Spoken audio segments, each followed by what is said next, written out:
Bonjour, nous sommes à Lyon, au salon Eurobois. Bienvenue sur le plateau de Batijournal TV. Pour cette nouvelle table ronde, nous allons parler du bois, bien sûr, et de la prescription bois, comment prescrire le bois. Parce que si le bois a le vent en poupe, il faut encore lever des freins à son utilisation dans la construction, informer, accompagner, échanger, démontrer. C'est le rôle des prescripteurs bois, un réseau porté par France Bois Région, dont nous recevons aujourd'hui 2 représentants. Jean-Pierre Maté, bonjour. Bonjour. Vous êtes prescripteur bois pour la région Auvergne. Benjamin Mermet, bonjour. Bonjour. Vous êtes prescripteur bois pour la région Rhône-Alpes. Précisons que les 2 entités sont amenées à fusionner bientôt. Fernand Ribeiro, bonjour. Bonjour. Vous êtes architecte et vous êtes à la tête de l'agence d'architecture bioclimatique Auvergne, située à Clermont-Ferrand. Bien, alors je vais peut-être commencer par Benjamin Mermet, pardon. Est-ce que vous pouvez nous rappeler ce qu'est le réseau prescripteur bois ? Alors le réseau des prescripteurs bois, c'est une vingtaine de personnes dans toute la France, donc dans les interprofessions qui sont regroupées au sein de France Bois Région. Et donc notre rôle, c'est la promotion du bois matériau et du bois dans la construction. Donc on a différentes actions. On a des actions de promotion, des actions nationales via le prix national bois construction, donc où on va présenter les bâtiments et les mettre en valeur, les bâtiments qui ont été construits en bois. Et aussi on a des actions d'accompagnement, donc on en parlera un petit peu plus en détail après. Et des actions donc, de promotion sur le bois comme arbre, qui est une action FCBA, CNDB et France Bois Région, qui est une action nationale et où France Bois Région fait, à travers des retours d'expérience, la promotion en fait, de bâtiments qui ont été réhabilités avec le bois. Donc voilà, donc on a une quarantaine de retours d'expérience qui ont été faits par les prescripteurs bois construction. Donc c'est des fiches détaillées. Et au sein de Auvergne-Rhône-Alpes, on en a 5. Voilà, rapidement. Jean-Pierre Maté, donc il y a une action, des actions communes qui sont menées entre l'Auvergne et Rhône-Alpes ? Oui, ça fait un petit moment qu'on en a engagé, alors soit avec Fibra, soit avec des interpros départementales. On a développé notamment un carnet de détails techniques pour construire passif en structure bois, qu'on a développé avec IFB 42, qui est l'interpro de la Loire. Et avec Fibra, on commence petit à petit justement à prévoir des actions ensemble, notamment une qui consiste en un catalogue et un site internet et qui permettra de mieux valoriser, mieux faire connaître les produits bois utilisés dans la construction et qui sont fabriqués à partir de la ressource locale et par des fabricants locaux. Parce qu'on s'est rendu compte que finalement, c'est des scieries, des petites scieries qui ne sont pas habituées à faire le travail de commercial et de marketing autour des produits qu'elles fabriquent. Elles maîtrisent très bien la fabrication, mais elles maîtrisent mal en fait la communication. Elles ont du mal à se faire connaître. Et on se rend compte que les prescripteurs, donc les architectes, les maîtres d'ouvrage, les charpentiers, connaissent mal l'offre en produits local qui pourtant des fois est à 50 km de chez eux, quoi. Voilà. Mais ils connaissent très bien l'offre de grands groupes comme, je ne vais pas les citer, mais qui fabriquent des bardages par exemple avec du sapin du Nord, quoi. Voilà. Donc c'est plus facile pour eux effectivement de se faire là, l'année prochaine, il y a en prévision ce site internet. On va monter aussi un programme de formation ensemble parce qu'on pense que c'est un bon moyen aussi de véhiculer l'utilisation du bois, plus d'utilisation du bois dans la construction, c'est en formant aussi les architectes, les maîtres d'ouvrage à son utilisation, parce que c'est un matériau spécifique, bien particulier, avec des caractéristiques bien particulières, des technologies aussi bien particulières qui sont différentes de ce qu'ils connaissent, comme le béton, le parpaing, la brique, etc. Donc nécessairement, s'ils maîtrisent mieux son utilisation et ses technologies, ils auront plus tendance aussi à le prescrire et à mieux le prescrire aussi. Donc communication, formation, accompagnement. Fernand Ribeiro, est-ce que vous pouvez nous présenter votre agence d'architecture ? Alors mon agence d'architecture est spécialisée dans la performance énergétique, donc très haute performance énergétique, les maisons passives, l'étanchéité à l'air, en fait toutes les problématiques connexes. Nous nous orientons essentiellement vers le marché privé, puisque quand je me suis installé en 2006, les préoccupations étaient, et ce type de préoccupations était naissante. C'était un petit peu la préhistoire, à vrai dire. Donc c'était surtout le particulier qui portait l'essentiel des besoins, en fait. Donc voilà, en fait. Et vous travaillez sur quelle région? Donc Je travaille particulièrement sur le Puy-de-Dôme, en fait sur la région Auvergne, et particulièrement le Puy-de-Dôme et les départements annexes, mais toute la périphérie, quoi. Oui, la périphérie. Oui. Est-ce que vous utilisez du coup des bois qui proviennent de cette région ou de la périphérie, justement? J'essaie. Ça veut dire quoi, j'essaie? Eh bien, on a beau prescrire, ce n'est pas nous qui décidons, hein, évidemment, ce sont les entreprises. Donc, on essaie de promouvoir le bois local, bien entendu, mais ensuite, on n'a pas la maîtrise forcément du choix que font les entreprises. Donc, est-ce que vous utilisez des essences particulières? Du coup, oui. Des essences peut-être qui sont locales? Oui, évidemment, on utilise beaucoup le mélèze et le Douglas en extérieur notamment, l'épicéa, quelques essences de feuillus en intérieur, mais essentiellement, ça va être ces trois essences, hein, l'épicéa, le Douglas et le mélèze. Et quel système constructif vous utilisez? Alors, ça va être essentiellement l'ossature bois, les murs d'ossature bois. J'ai également réalisé quelques projets en CLT. Donc, des projets de maison en CLT? Oui. En 2008-2009, mon premier projet même était en panneaux de bois contre-cloué et contre-collé par la suite. Mais l'essentiel, ça reste de l'ossature bois quand même parce que c'est plus abordable pour le particulier. Bien que les autres techniques ont beaucoup d'intérêt par ailleurs. Alors, comment est-ce que c'est fait la rencontre avec les prescripteurs bois, enfin le prescripteur bois de votre région? Eh bien, par l'intermédiaire de formations qu'ils proposaient. Comme je le disais, quand je me suis installé en 2006, je me suis vraiment spécialisé dans la performance énergétique. À cette époque-là, pas grand monde s'y intéressait, donc il me fallait trouver des organismes où, en fait, des ressources, un centre de ressources. Et il se trouve qu'Auvergne Promobois proposait une formation et propose aussi tout un tas de services et d'informations. Et c'est tout naturellement que je me suis rapproché d'Auvergne Promobois et avec qui...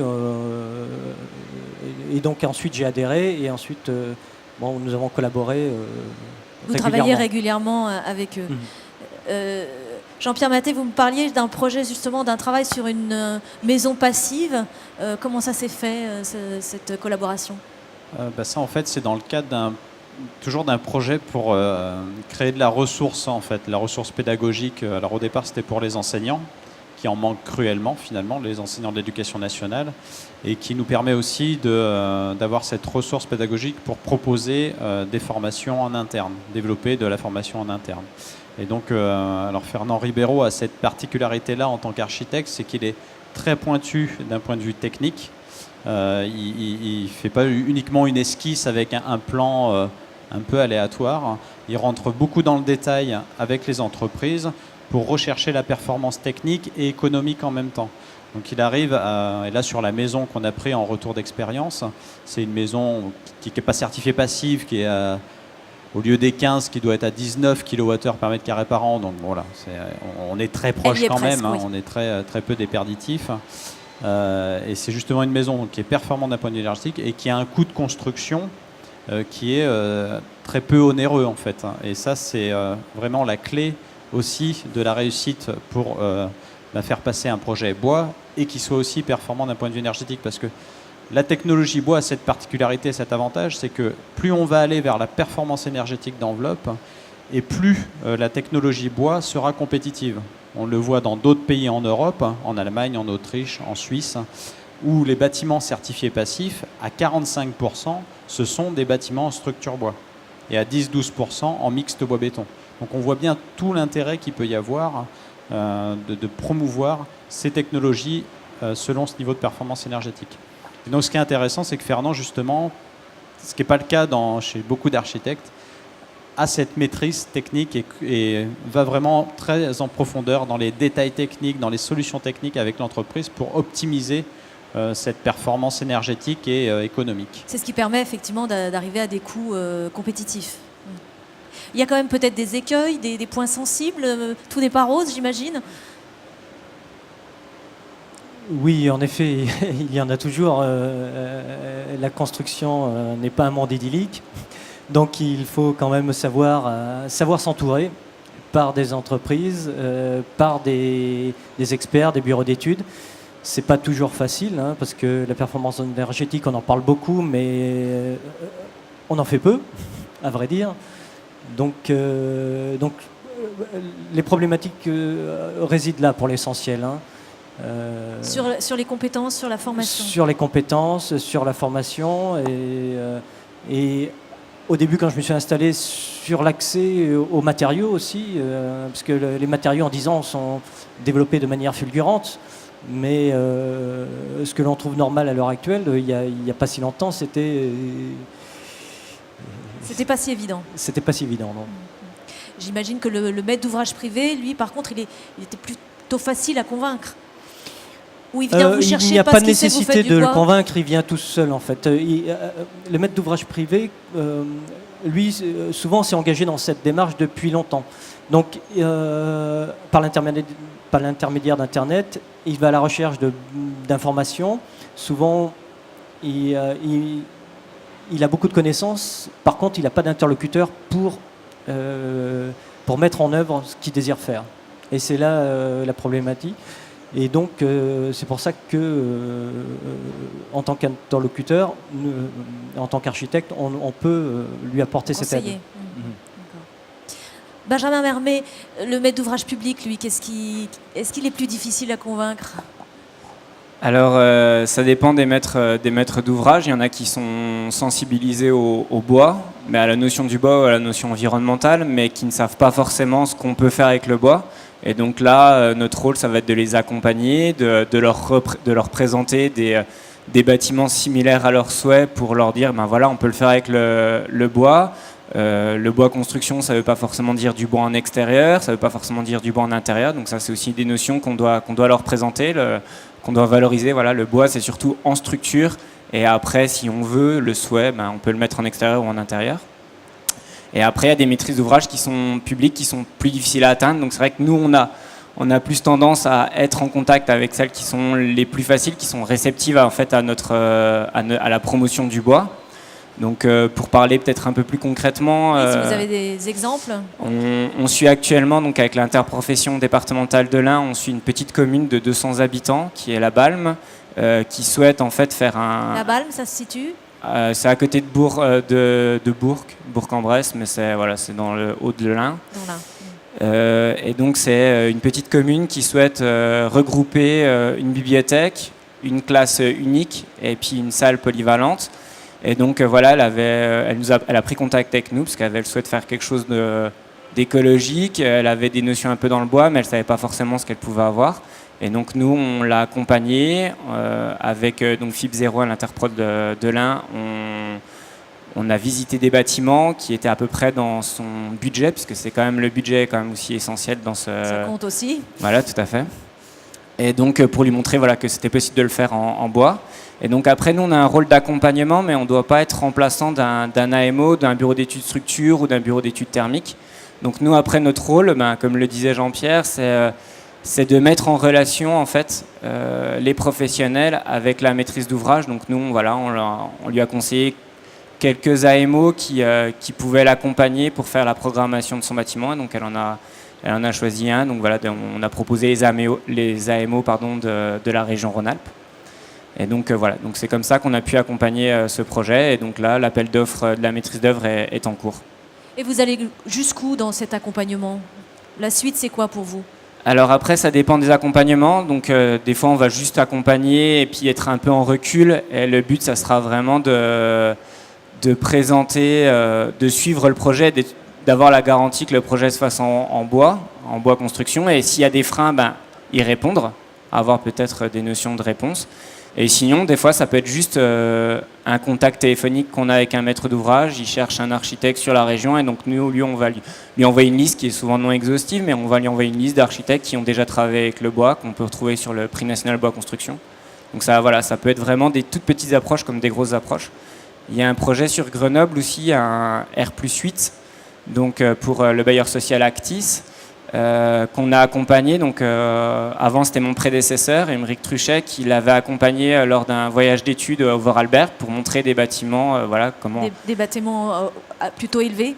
Voilà, puis voilà comment le bois construction se place dans les pays limitrophes. Et après, nous, on l'a accompagné, on était dans le jury technique, donc pas dans le jury final, mais dans le jury technique pour vraiment présenter un peu le bois construction et aussi accompagner le service opération. Voilà, pour leur expliquer un peu sur les candidatures. Voilà, ils ont reçu 70 candidatures, je crois, d'architectes, de bureaux d'études. Et donc voilà, on a passé en revue les différentes candidatures, répondre un peu à leurs questions. Et puis là, on les accompagne pour valoriser la filière bois française. Les entreprises dans le bois et qui font avec la ressource locale, donc avec le bois français. Et donc l'idée, c'est si ce bâtiment se fait en bois, pourquoi pas le faire avec notre filière française. C'est aussi une de vos missions. Tout à fait. Ce qui est intéressant aussi à faire ressortir dans nos missions de prescription, c'est que très en amont, on peut aussi, et on le fait, moi je me rends compte que je le fais de plus en plus, c'est d'intervenir au moment où la collectivité définit sa politique en termes d'urbanisme, en termes de rénovation, de construction, etc. Donc intervenir plus en amont. Voilà, d'aller voir le département, par exemple, qui a en gestion les collèges, pour lui faire prendre conscience que ça peut être intéressant d'introduire davantage de matériaux biosourcés, et donc le bois, dans ces programmes de rénovation ou de construction de nouveaux collèges, etc. Que ça profite à toute une filière locale, qui emploie beaucoup de monde. Alors, dans nos régions, c'est surtout en milieu rural, ce qui est important parce que parfois, c'est les dernières entreprises qui restent. Dans des petits villages qui comptent 500 habitants, on peut avoir des scieries qui emploient 40, 50, voire 70 personnes. Donc, c'est aussi intervenir très en amont chez les collectivités, dans les communautés de communes, dans les grandes villes aussi, comme Saint-Étienne, Clermont-Ferrand, Lyon, etc., qui prennent conscience que d'un point de vue environnemental, c'est bon, et d'un point de vue développement local, économique local, c'est aussi intéressant. Donc il faut penser à la solution bois. C'est ça. Oui, tout à fait. C'est vrai qu'on le voit, plus on est en amont et mieux c'est. Et on essaye aussi de valoriser. On avait fait une étude au sein de Fibra qui montrait que pour 1000 m3 de bois local dans la construction, donc avec les entreprises locales, on avait 21 emplois générés pour une année. Donc c'est vraiment, voilà, c'est essentiel. Et comme le dit Jean-Pierre, c'est plus on est en amont et plus on arrivera à placer le bois construction. Oui, tout en participant à la dynamique du territoire. Tout à fait. Très bien, merci. Fernand Ribeiro, vous avez un petit mot de conclusion peut-être sur cette expérience et sur ce que vous allez peut-être faire dans les prochains mois, les prochaines années? Je préfère vous laisser les mots de la conclusion. Bon, et peut-être un mot à ajouter? Non? Oui, moi je peux en rajouter. C'est pas un souci. Pour conclure, c'est juste pour conclure. Si les nouveaux dirigeants de la région nous regardent, nous sont amenés à nous regarder, on a mis en place un appel à projet en fait en région Auvergne pour faire émerger des projets pilotes en bois et d'un niveau de performance énergétique passif. Et BBC et Finergie Réno pour la rénovation. Donc ça a été suivi par l'ancienne majorité de la région Auvergne, par l'ADEME. Ça a permis, donc il y a un premier appel à projet qui a été lancé. C'est une aide qui est à hauteur de 150 000 € par projet et dans laquelle il y a aussi le critère de provenance de bois local, étant donné qu'on a introduit les émissions de gaz à effet de serre pour le transport des bois. Donc du coup, ça devrait limiter logiquement la traçabilité, la provenance locale. Oui. Voilà, exactement. Et donc ça a permis là l'émergence de 4 projets dans des collectivités, dont un bailleur social qui va qui se lance petit à petit dans plus de bois et dans la performance énergétique, parce qu'il faut se préparer aussi à ce qui va se passer à l'après 2020. Et ça peut être un bon moyen de positionner les professionnels de la région sur ce qui va se passer après 2020 et qui soit du coup précurseur et qui soit prêt avant que la réglementation thermique 2020 rentre en vigueur. Ça permet d'anticiper. Voilà, tout à fait. Projet à De suivre. l'anticipation sur le marché, d'avoir des projets qui nous permettent d'avoir ce retour d'expérience, des projets aidés, parce que les maîtres d'ouvrage, du coup, quand on leur demande de viser ce niveau de performance de maître du bois, d'avoir la cerise sur le gâteau avec cette aide-là, bah, ça peut être intéressant. C'est pas négligeable. Voilà. Très bien. Mais merci beaucoup. Merci de votre participation, messieurs. Merci. Merci.